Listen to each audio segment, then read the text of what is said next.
I'm Peter Shergold, the Director of the Centre for Social Impact, and welcome to this evening's Yakety Yak. And I want to start by thanking one of CSI's key partners and supporters, the National Australia Bank, for hosting us this evening. Tonight's guest on Yakety Yak is Greg Hutchinson. Now, Greg is, of course, on the board of the Centre for Social Impact. And one of the reasons that is the case is because he was one of that small group of individuals who lobbied and advocated so strongly to see the centre established. And indeed, he has been one of the key people in making sure that we are financially sustainable going into the future. Greg Hutchinson is, I suppose, a social enterprise activist. He is remarkably self-effacing. He will always say that the ideas come from others. Don't believe it. My own experience has been that often I am extolling my latest, greatest idea, only to realise on reflection that it came from something that Greg had gently said during a conversation. And to explore this remarkable characteristic of Greg Hutchinson, we're going to, of course, have as our interlocutor Peter Thompson. So please welcome Peter and Greg to share with us tonight Greg's narrative.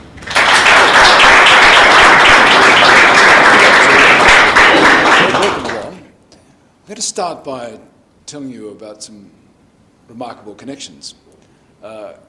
Greg's father was born in 1911, my dad was born in 1910. They both, as young men, as very young men, entered the Christian Brothers. And they became lifelong friends, very good friends. Since 1995, we've been very strongly involved in the community sector. What does one provide for the other? That's an important question. Both add to the other.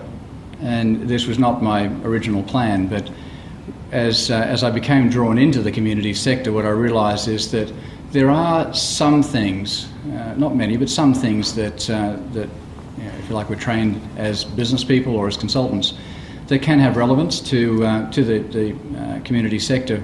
I suppose the first example of that was in the mid-90s. I became involved in the Australian Brandenburg Orchestra, and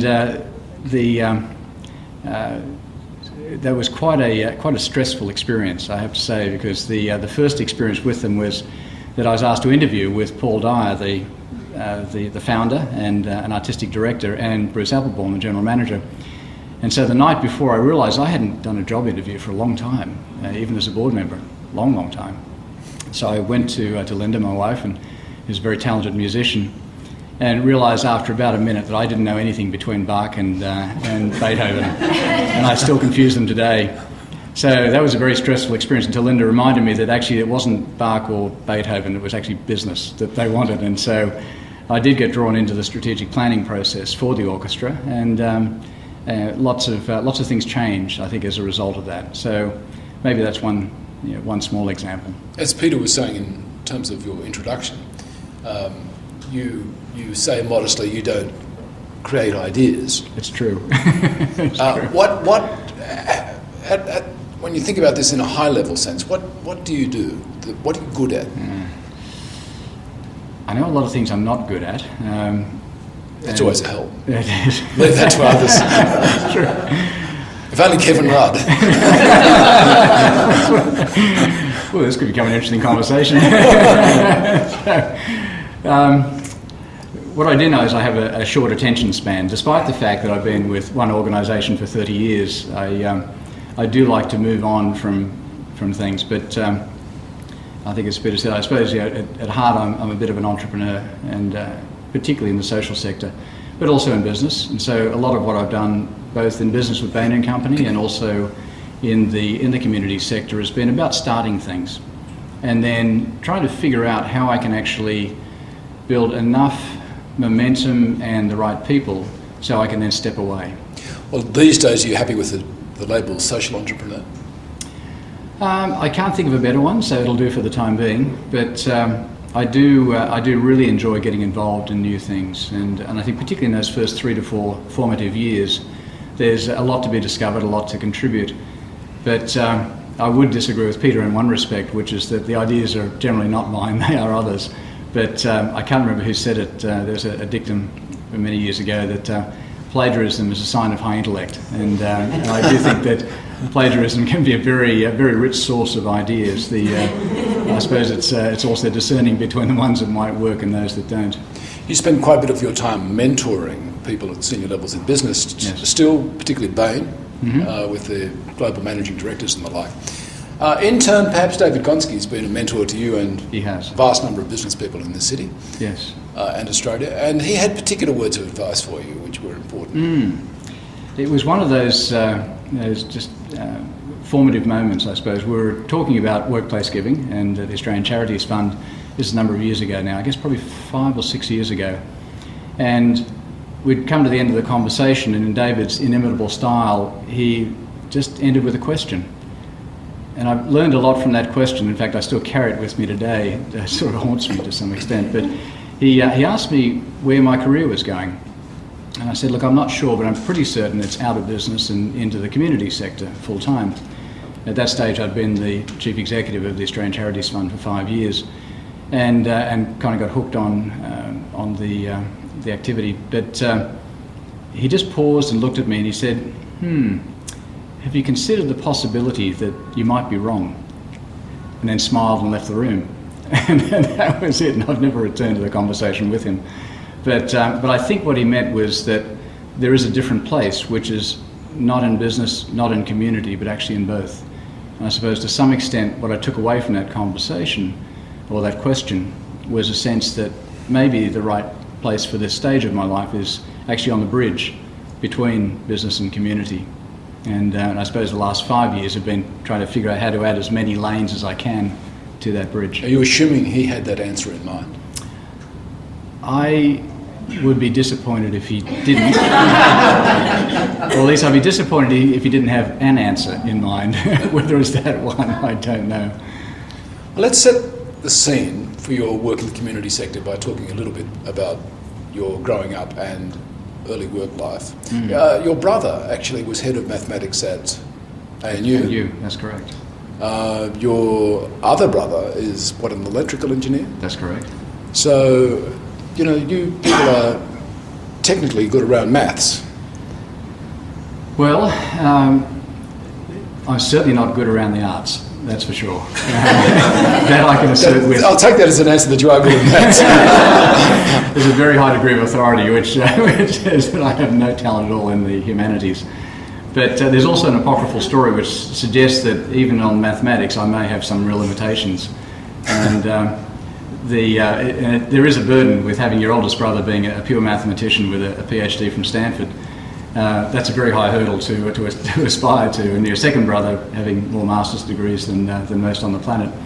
But the story basically goes at somewhere about the age of 2 or 3. I sort of learned to count, at least between 1 and 5, and I was I won't say which brother, but I was directed by my brother to go and tell him what time it was, and I said, well, I don't know how to. He said, well, go and tell me what the big hand's on, the little hand's on, which numbers. And so I proudly came back quite a long time later and announced that the big hand was on nothing and the little hand was on nothing. So I can only say that probably sums up my mathematics. Sorry. That's a philosopher's answer. That's right. You were brought up in around Eastwood. Yes. Went to Marish Brothers in Correct. Eastwood and then Norman Hurst Boys High. No, just to Marish Brothers Eastwood. I stayed there even when we moved. Right. You joined the Commonwealth Bank. I did. First job, was it? Yes, straight out of high school. With the idea that you'd progress up the ladder. Indeed. They took you to London. They did. They did many great things. And you enrolled in what would typically be called these days an MBA at London Business School. That's right. So you were headed straight down the corporate line. Very much so. I was quite determined to be a banker, and even at business school I was pretty convinced that if I moved away from commercial banking that I would go to investment banking, and I had the opportunity to spend a semester at Wharton in Philadelphia, and while I was there, interviewed with a number of the investment banks on Wall Street.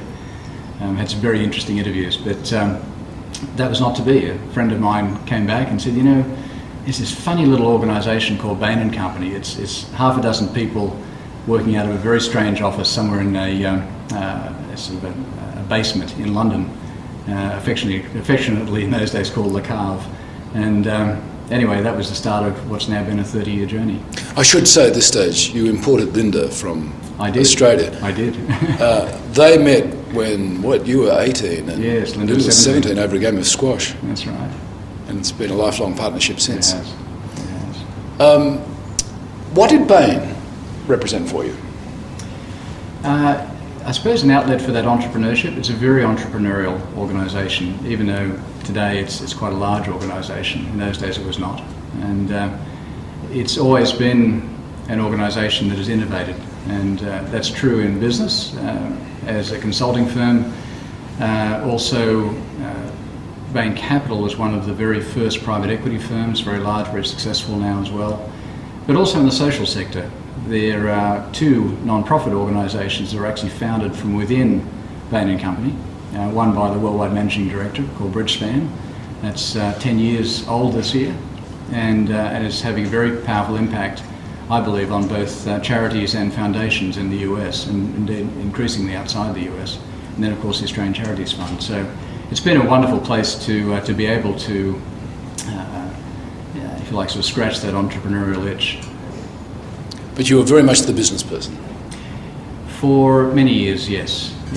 Certainly in the years that I was in London, it was very much about building a business and also starting a number of offices. So I started as a consultant, became a partner, wound up running the office in London, but we also had an opportunity to build many other offices in Europe at that time. So I became involved in Germany, France, Italy, Spain, Russia, Scandinavia.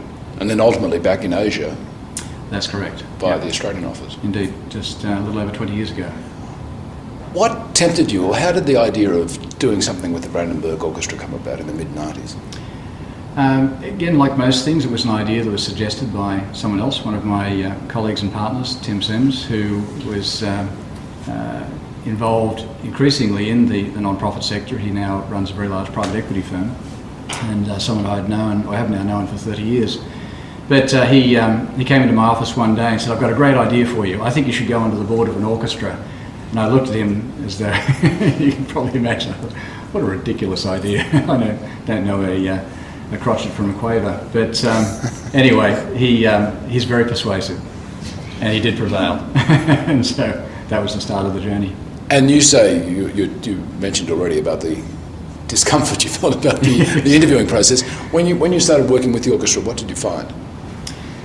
I found it, again, a very creative, innovative organisation that was really doing something quite groundbreaking in many ways.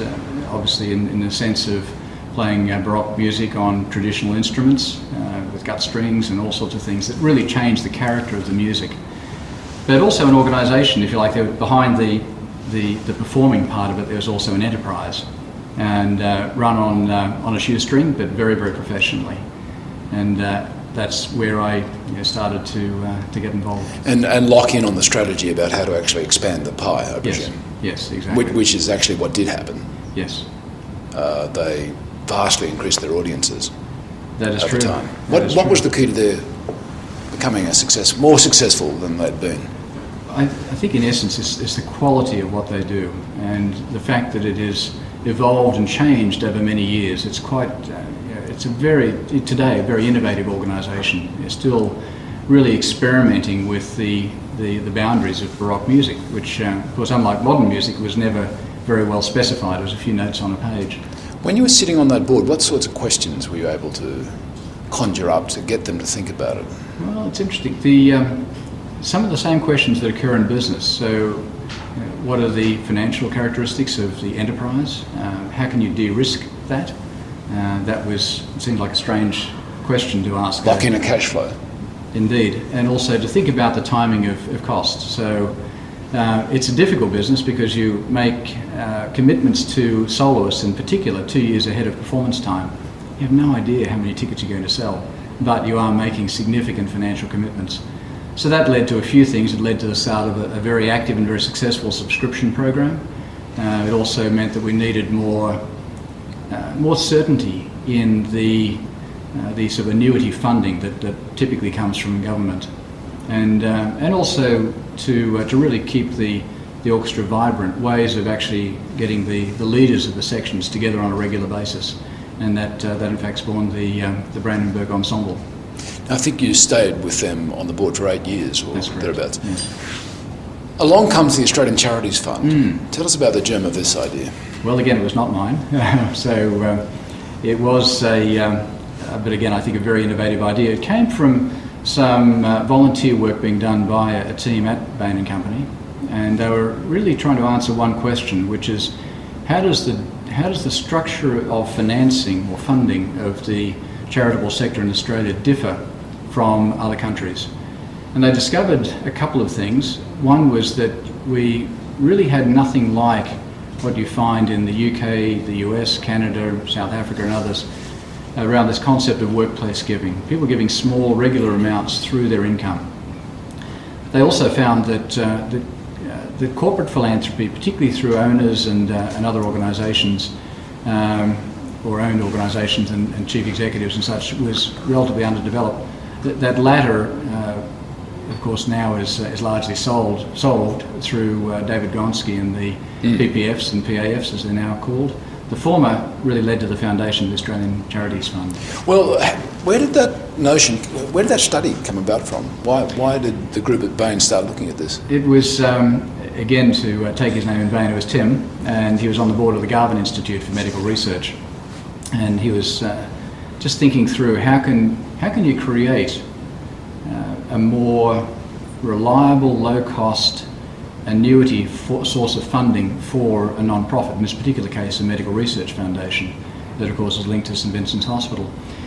So it's always been a part of the Bain value system that our people volunteer and work out of hours to, if you like, apply their skills, but to do that in ways that hopefully will make the world a slightly better place. As you were thinking about this, about whether to get involved in the soon-to-be Australian Charities Fund, you took an issue to Linda because you had a different idea about what you should be doing. You're well informed. I have my sources. You do. That's right. I took a sabbatical year in '97 and took that time to contemplate, amongst other things, including having a great time with my family, but what the next stage of my career might look like. And during that time, an idea started to formulate, and it was a small idea, and it was again an entrepreneurial idea. And I'd been working on that a little bit over the intervening period. And in the meantime, a business idea? No, one for social change. So it was an idea basically about really helping youth to essentially start their own businesses, micro businesses. Relates a little bit, in a sense, in a sort of to what organisations like Opportunity International do. And of course, what they do is at a much greater scale, much more powerful. This was truly a small idea, and as I was ruminating over this or struggling over a decision one night, talking to Linda about should I really start to get serious about this, put some of our savings and some of my time into this little idea. And in the background was this big idea that Tim had. And Linda, just again, a bit like David Gonski, just asked me a question. She said, well, okay, if you really get your idea right, how many lives might it change? I thought, gee, that's a good question. I said, well, if I really get it right, maybe 20 or 30. And she said, okay. And if you pursue Tim's idea and if you really got that right, how many lives might that change? I said, well, gee, maybe a couple 100,000. And she said, why are you struggling? So good point. The next morning I went to Tim's office and said, I keep saying no to that idea. And he said, yeah. He said, well, answer's yes.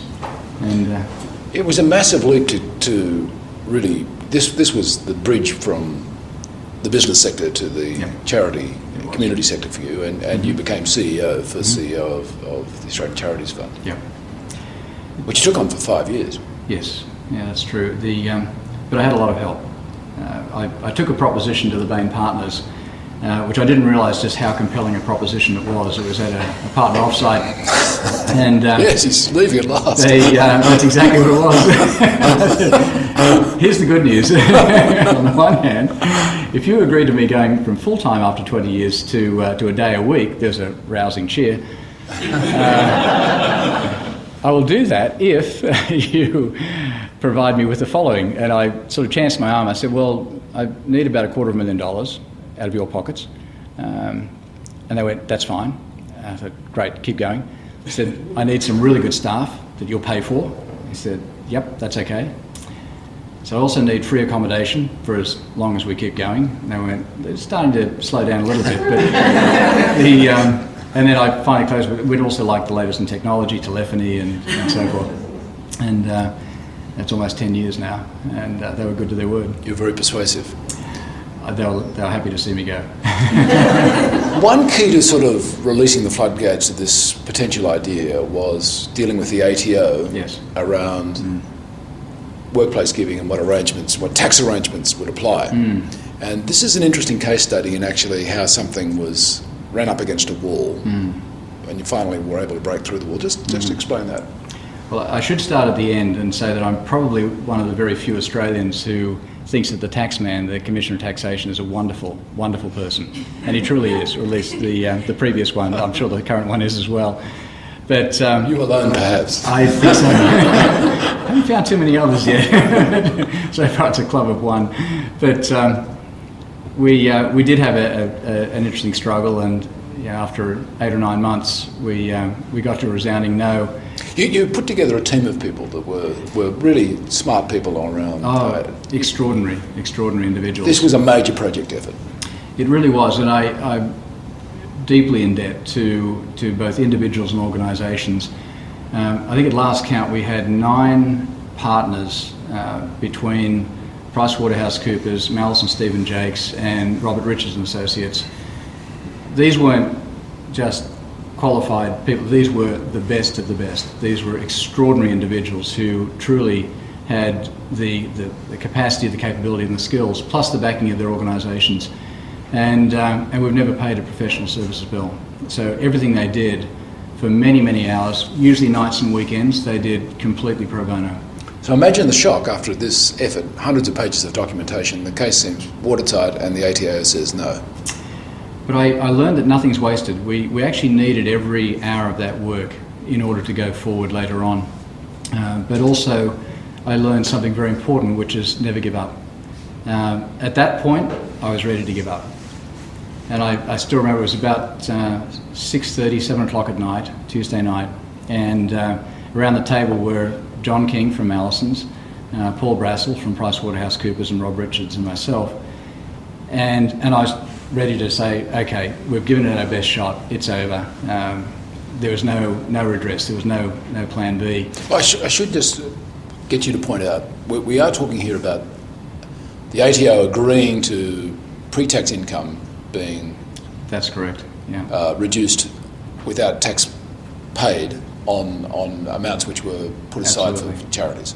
Which is really important. The way the math works out, at least in my simple mathematical mind, is that if you give $10 through your payroll, through your regular income, first of all you're inclined to give more, but if you just take the same $10, it has a little over 3 times the impact of giving the same $10 on the street corner. So same amount of money, but just through 2 different channels, the difference in impact is at least 3 times, and that's conservative. So this was something really, really worth fighting for, and this was going to unlock, we believe, well over $250 million of new funding for the sector, but more importantly than that, those same dollars will have 3 times the impact of those funds if they'd come through a traditional channel. Now the ATO didn't tell you why the answer was no. No, it was one of those interesting experiences. It was a phone call from someone who wouldn't give us their name, or a telephone number, or an office, or a reason. There was nothing ever in writing, but look, I do want to... John from the tax office. This lady. But we were confident up until then, and it was just one of those bombshells. It's very important to move forward in the story in the sense that 3 months later, the Commissioner of Taxation, Michael Carmody, actually launched the Australian Charities Fund and launched a new era of workplace giving in Australia. He did that at the Redfern PCYC. He went on national television and did something unthinkable for a Commissioner of Taxation. He encouraged every Australian to pay less tax. He then smiled and said, of course, it's by giving it away. But the ATO were one of the first organisations to actually adopt workplace giving, and the Commissioner was one of the first people to sign up. Now, you re-strategised your approach. We did, and it was a point of inflection, a real turning point.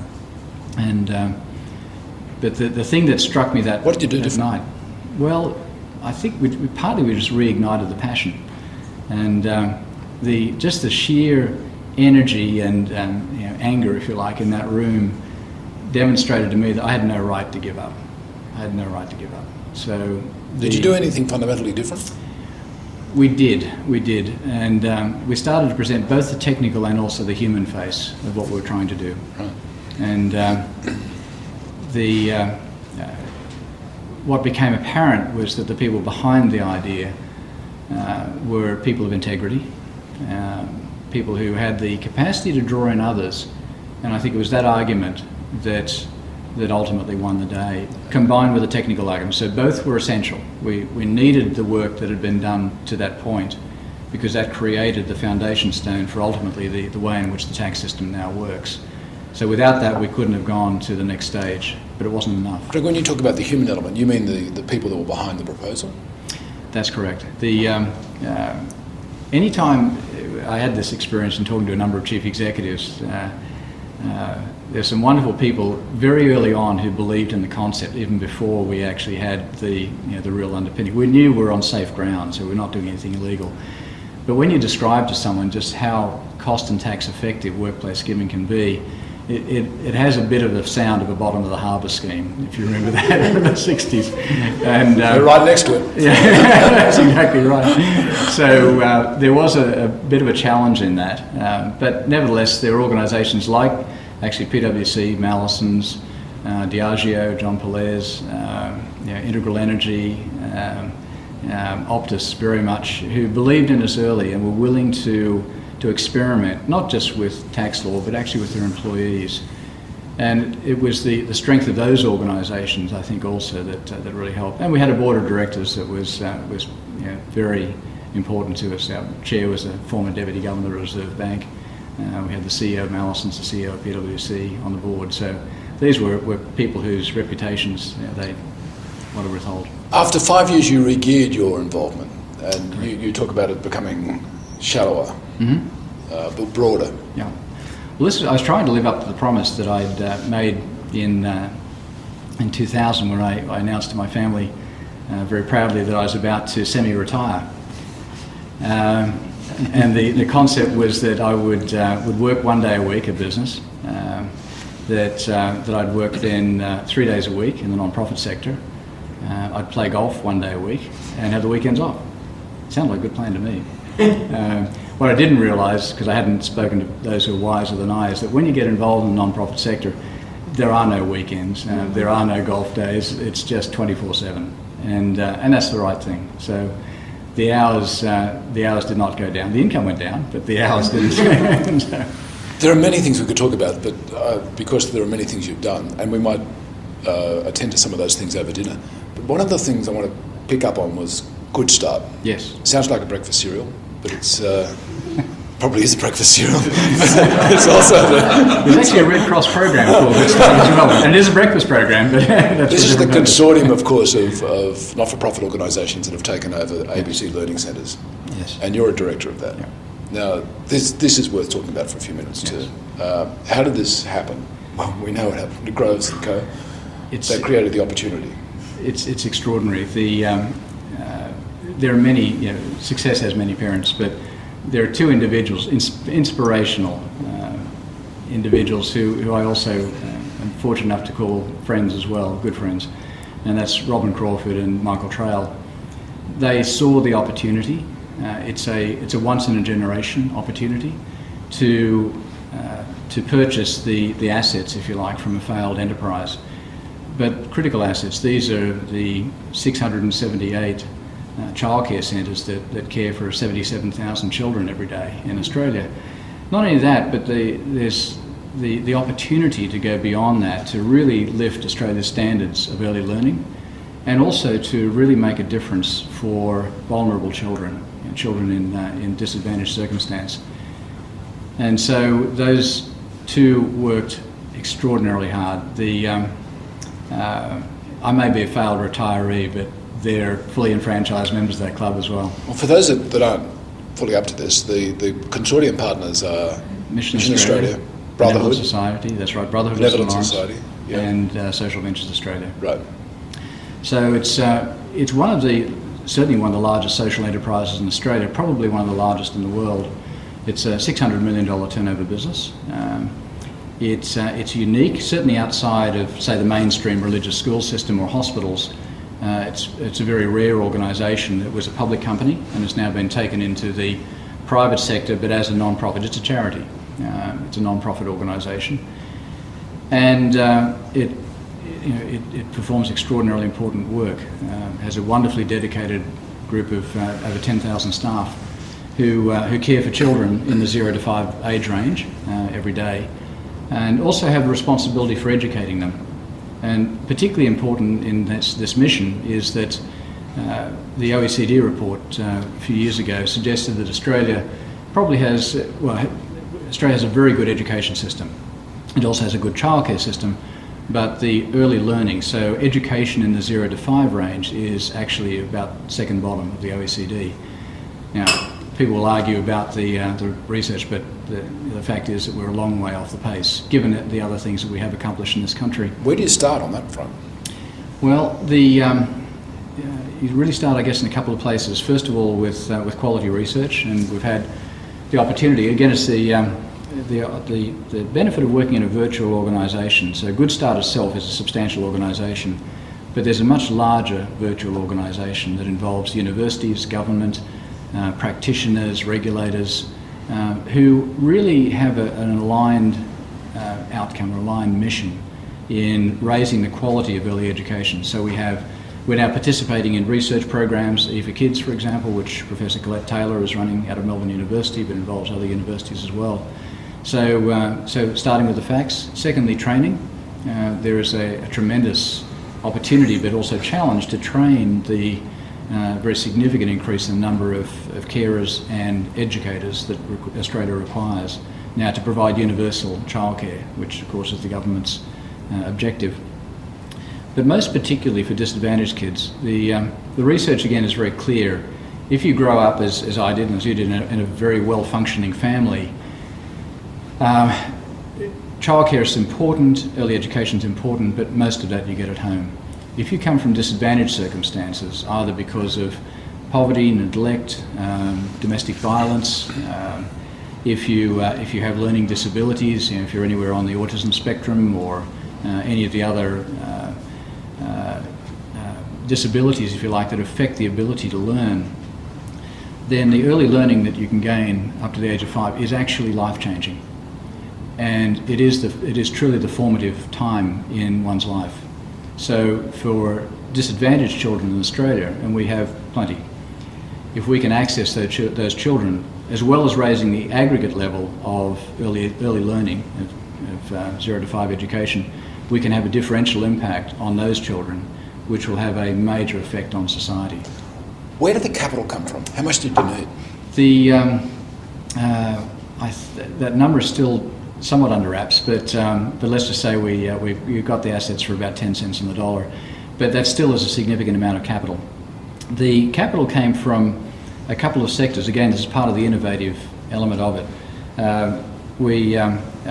And actually, well, to be precise, Robin Crawford and Michael Trail were able to raise capital, first of all, from the banking sector, National Australia Bank, despite the fact that I think all the major banks had lost a lot of money with Eddie Groves.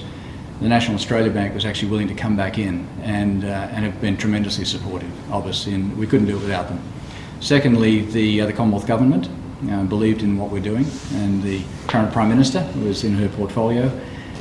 Probably the really innovative part, though, is that Robin and Michael were able to tap a number of private investors, social investors, so individuals who actually believed in the potential of Good Start and who were willing to put their capital, their personal wealth, behind Good Start, and that's been a large part of the capital. So I've just got a final question or two. Of course, this is, we could have easily spent the whole time just talking about good stuff. Peter often uses the metaphor of government's good at industrial type machinery of production of services and the like, because of its scale. This sounds like a big thing for the not-for-profit sector to be involved in. This must take a vortex of energy and attention. Yes. Is this a good fit in the long run for the not-for-profit sector? I believe it is, and I come at that both from an ethical as well as a business standpoint. From an ethical standpoint, I think it's good not to be confused about what our objectives are, and we're not. Our objectives are very clear.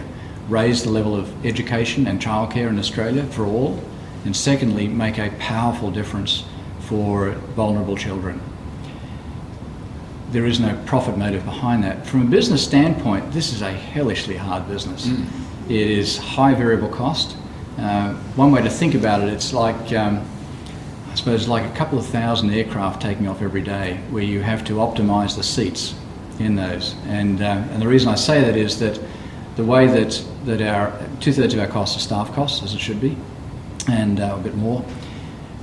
Within the 678 centres, there are a number of rooms. Every room has to be staffed to the appropriate level to provide the highest level of care and education. But every day, of course, you have a different number of children turning up. Not only that, during the day, you have different numbers of children. Depending on the ages of those children, you have different ratios of staff. Depending on what their particular needs are, you may have different qualifications in those staff. So you're actually optimising a couple of thousand units every day. And that's not a great way to make money. So it's a tough business to optimise, but we believe it can be done, and we've got great support from a whole range of very expert, very professional people in this arena in Australia and outside. If we can get that right, we will create an economic surplus, and we'll reinvest all of that in the quality of education for all and for vulnerable children. You're in a wonderful vantage point to comment on this last question I've got, which is how have you seen the community sector mature in the last 20 years? In many ways. The one thing that hasn't changed, I'd say, is that the personal commitment, the passion, the selflessness of people in the community sector is unchanged. It's extraordinary. It's inspiring, and for me, it's like the fuel that drives the engine. What has changed, I think, is we're dealing with a much more complex environment. Some big changes. Things like government are outsourcing a lot of the social safety net to the non-profit sector. My view is that's good. That's a good change. But it also comes with some challenges. There's a very different power structure and a very different relationship between government and non-profit sector today than there was 10 or 20 years ago. And that's an evolving proposition. The sector itself is being held to a very high standard, and a higher standard. PwC, for example, with the Transparency Awards, are helping in that, but also quite rightly saying that there's a lot of the gross domestic product, 11% of working Australians who are in the sector. It's a very large sector, and therefore it requires that degree of transparency.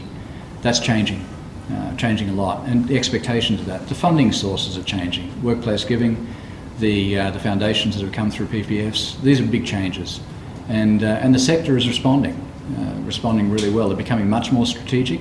They're collaborating a lot more. We see that in a whole range of organisations.